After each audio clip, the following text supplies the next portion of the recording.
तर आज मी बनवली ओल्या नारळाची कढी. खूपच छान आणि टेस्टी झालेली आहे. कशी उकळी पण छान अशी फुटलेली आहे मस्तपैकी आणि दिसायला पण खूप छान आहे मस्तपैकी. गुड मॉर्निंग, शुभ सकाळ सर्वांना. झाला का सर्वांचा चहा पाणी? तर आमचा तर झाला चहा पाणी, सगळं झालं, डबं बिबं सगळं दिलं मी.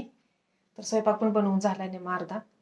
तर आता मला बाकीची पण कामं येते, तर आवडते आता बाकीचे कामं. झाडलोट पण करून घ्यायचं आहे अजून. म्हणजे मी अर्धे घेतलंय आणि आता बाकीचे ती कामं आता तर करून घेते आता. तर आता मला बनवायचा केळाचा ज्यूस. आता केळाचा ज्यूस आता बनवते आणि मग बाकीच्या कामाला लागते. मग चला तर मग आता मी केळाचा ज्यूस कसा बनवते तर बघा. आता मी त्यात काय काय टाकते आता. तर आता मस्तपैकी आता केळाचा ज्यूस पण आता बनवून घेते. आता लाईटा बंद करते आता पहिल्यांदा.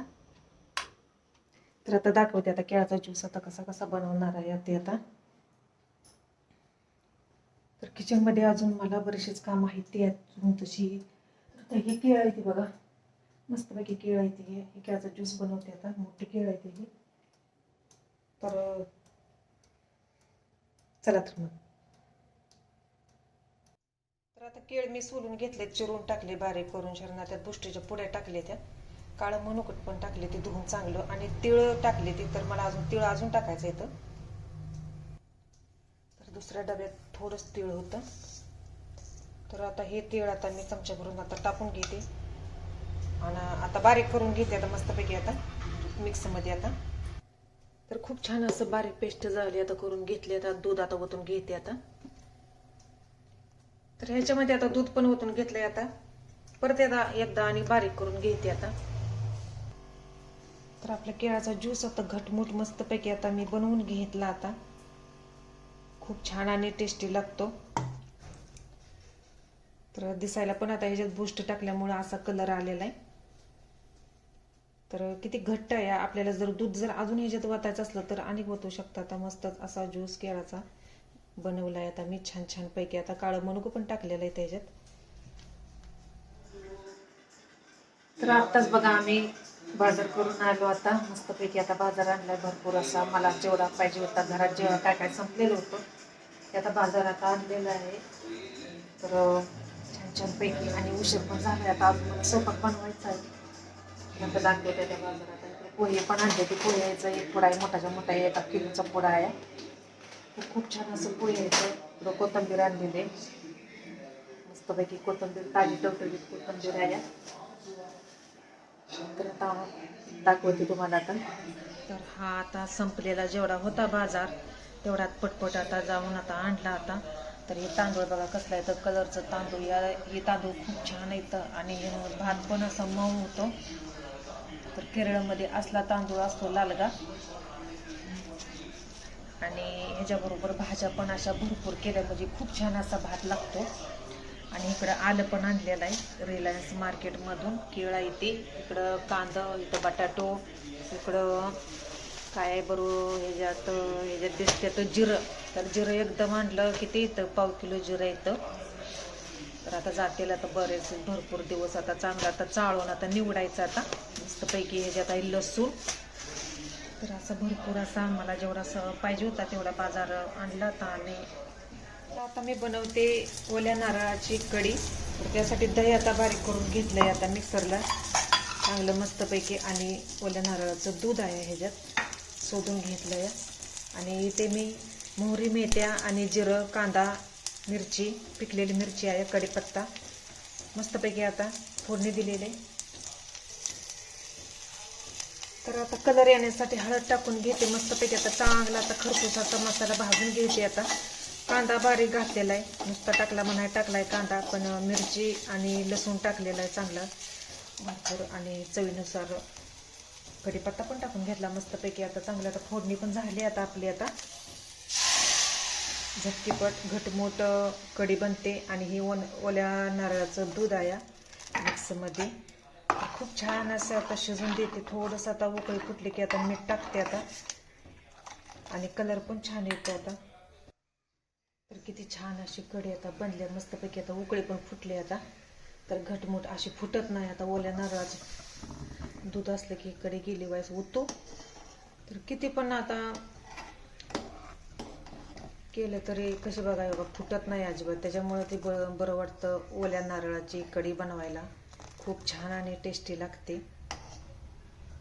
आणि कलर पण खूप छान असा आलेला आहे. तर आता मी बनवून घेते आता चपात्या मस्तपैकी. आता तर हिरवागार असा कढीपत्ता पण कसा तरंगतोय खूपच छान. पण झटकीपट होऊन पण जाते आणि सर्वांनाच अशी आवडते आमच्यात ओल्या नारळाची कढी. त्याच्यासोबत मी इकडे भाजी पण बनवल्या त्या. तर हरभरा आणि बटाटो मिक्स भाजी आहे. तर ह्याच्यात सुद्धा मी मसाला टाकून असं ओल्या नारळाचं दूध ओतलेलं आहे. खूप छान आणि टेस्टी भाजी लागते. त्या ओल्या नारळाचं प्रमाण असते. आणि इथं चवाळीची भाजी पण केलेली. मिरचीचा आणि जिऱ्याचा तडका देऊन मस्तपैकी भात बनवून घेतला. तर चपात्या फक्त बाकी राहिलेल्या आहेत त्या माझ्या. तर आता चपात्या पण आता बनवून घेते आता. तर आजच्या जेवणाचा बेत आहे. भातासोबत पापडं पण बनवायचं होतं, ते बनवून घेतलं मस्तपैकी. आता पापडं आता ठेवले ते आता. त्याच्यासोबत आचार पण आहे.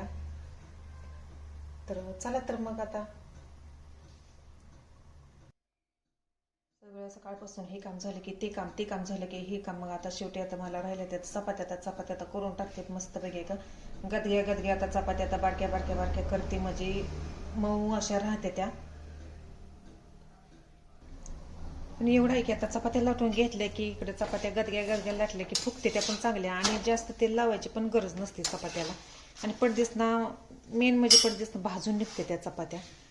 त्याच्यामुळं मी गदग्या अशा बारक्या बारक्या चपात्या लाटून घेते आता पडदिसना. आता चांगल्या अशा भाजून पण निघते ते त्याच्यामुळं. तर आता चला तर मग आता करूया आता दुसरी कामं. आता झालेत आता सगळी कामं आता होत आले ते. आता पडदिसना आता आवरते. आता स्वयंपाक सगळा झालाय. आता गॅस आता पुसायला घेतलाय मस्तपैकी. आता शॅम्पूच्या पुड्या आणि मीठ थोडं टाकलंय. तर चकचकीत असा चांगला पांढरा शुभ्र आता गॅस आता काढते. आता घासून कटाबिटा सगळं आता या फरशा या टाईल्स हे सगळे आता निघते त्या. बरेच उशीर झालं, पाणी आधी मी ओतून ठेवलेलं होतं त्याच्यामुळं पडदिसना आता निघून जाते त्या. आणि घाण पण सगळी निघून जाते. चकाकीपणा चांगला येतो मिठामुळं. तर आता क्लीनमध्ये आता करून घेते आता. तर रोजच्या रोज असा गॅस आणि ह्या फरशा पण अशा पुसून घेतल्या म्हणजे घाण अशी लय होत नाही. हे बटणं बिटणं आणि गॅस कसा स्वच्छ पण राहतो. तर मी नेहमी असं रोजच गॅस असं पुसून घेत असते. त्याच्यामुळं काय एवढे स्वयंपाक करेल तेवढ्या पुरतच कुठं वाईस घाण दिसते, नाही तर लगेच असं पुसून घेत असते ते पण. आणि शॅम्पू आणि मीठ थोडं टाकलं की पडदिसना निघून घाण कुठं असेल ते सगळे निघून जाते. तर आता घेते मग आता पुसून आता रुमाला ना. तर मस्तपैकी आता किचन सगळा पुसून घेतला.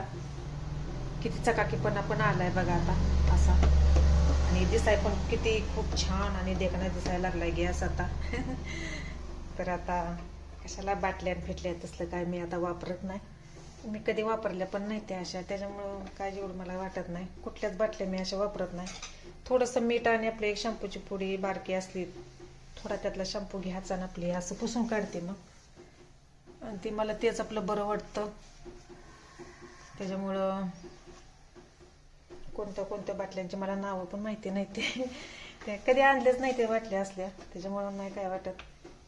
आता मस्तपैकी आता किती भारी दिसायला लागलाय. आणि ह्या कट्ट्यांचा मेन म्हणजे चिकाटीपणा सगळा निघून जातो. खूप छान असं वाटतं शॅम्पूच्या एका पुडीमुळं. किती काम छान होतं मस्तपैकी आणि कमी पैशात. आणि बाटली असणे पैसे कसं बरेच पैसे असते ते, त्याच्यामुळं ₹1 पुडीत किचन कट्ट्याचं काम आपलं मस्तपैकी होऊन जातं.